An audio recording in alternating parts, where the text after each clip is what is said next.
au champ magnétique B.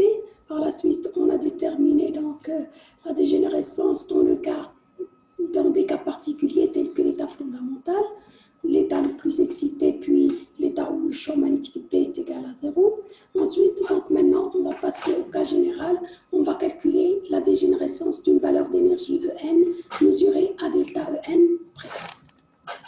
Tout d'abord, on va parler du fait que lorsqu'on a à déterminer une grandeur physique pour un système, il est toujours entaché d'une certaine valeur de variation delta E. Par exemple, ici, delta En. Delta En, il est dû au fait que le système présente des interactions entre les particules. Même si ces interactions sont possibles, ils ont pour effet de changer la situation d'un spin ou dans le système, d'un certain nombre limité de spins dans le système. Donc la variation de l'état du spin dans le système fait varier la valeur globale de l'énergie. Mais d'une façon générale, la variation de l'énergie delta En est très très faible devant l'énergie du système En, c'est-à-dire faible interaction est faible et le nombre de spins qui vont changer de situation seront donc négligeables, mais cette variation delta En, elle est normalement très très supérieure devant le saut entre deux états, c'est-à-dire cette quantité elle est suffisante pour transiter un spin d'un état à un autre. Donc, on parle toujours de delta En qui est très très inférieur devant En, ça veut dire que delta En est une grandeur macroscopiquement petite. Si je la compare à des grandeurs macroscopiques, c'est une grandeur macroscopiquement petite, et delta N elle est très très supérieure devant le saut entre deux niveaux successifs. On dit que delta N il est microscopiquement grand, c'est-à-dire lorsque je compare delta N avec la variation microscopique de l'énergie du système, je trouve que delta N est suffisamment grande. Delta En, le nombre de particules qui vont changer d'état donc, lorsque l'énergie passe de N à En plus delta En, c'est de l'ordre de 100 spins par exemple, mais le nombre de particules du système dans le système est de l'ordre de 10 puissance 23 et le nombre moyen de particules qui ont un spin parallèle, c'est de l'ordre de 10 puissance 23. Donc revenons donc à la question posée. Ici, on cherche à calculer le nombre d'états accessibles à un système dont l'énergie est comprise entre E et E plus delta En. En plus delta En. Ce nombre-là, je le note oméga de E. Comment je peux le calculer? Donc, il suffit donc de chercher toutes les valeurs d'énergie comprises entre N et En plus delta En susceptibles d'être prises par le système, c'est-à-dire les valeurs d'énergie accessibles par le système.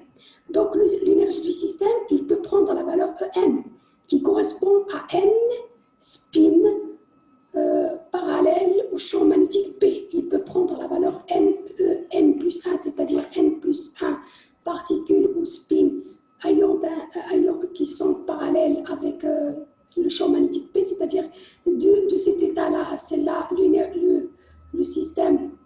Dans le système, il y a le changement d'un spin d'un état à un autre. De même, donc chaque fois qu'un spin change son état de l'état antiparallèle à l'état parallèle, j'aurai une augmentation d'énergie de 2 fois mu0p, c'est-à-dire le saut.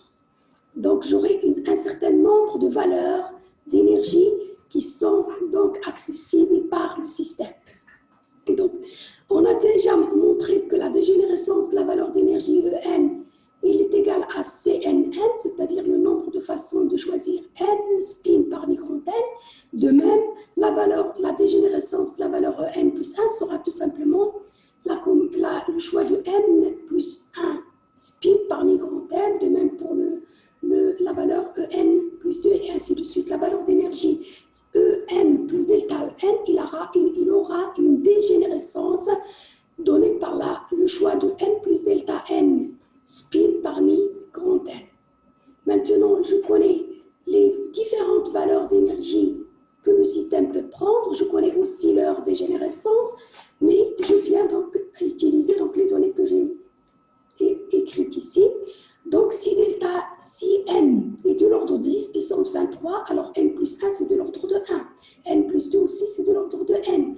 Et n plus delta n, c'est de l'ordre de n. Donc, c'est-à-dire que toutes ces valeurs-là, n plus 1, n plus 2, n plus 3, ainsi de suite jusqu'à n plus n, sont peu différents de n. Je peux donc les remplacer sans problème par n. Et donc, la dégénérescence de tous les niveaux sera presque égale à Cn, c'est-à-dire au nombre de façons de choisir n spin parmi grand n.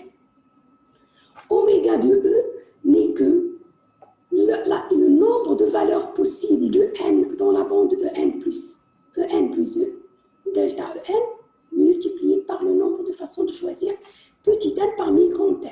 Donc, vous voyez ici, donc, le oméga de E, c'est le nombre d'états associés à la valeur En, plus le nombre d'états associés à la valeur En plus 1, plus le nombre d'états associés à la valeur En plus 2, ainsi de suite, jusqu'à En plus delta En. Donc, pour calculer oméga de E, je dois connaître quel est le nombre de ces valeurs-là.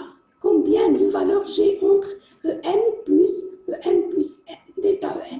Pour obtenir le nombre de ces valeurs-là, il suffit donc de prendre l'intervalle En plus delta En, donc la valeur En plus delta En moins En, ça va me donner la largeur de l'intervalle, et la largeur de l'intervalle, je la divise par le saut pour obtenir les différents points. Ça donne donc la largeur de l'intervalle qui est égale à delta En, divisé par 2 fois mu0 p, que je multiplie par la dégénérescence relative à chaque niveau, c'est-à-dire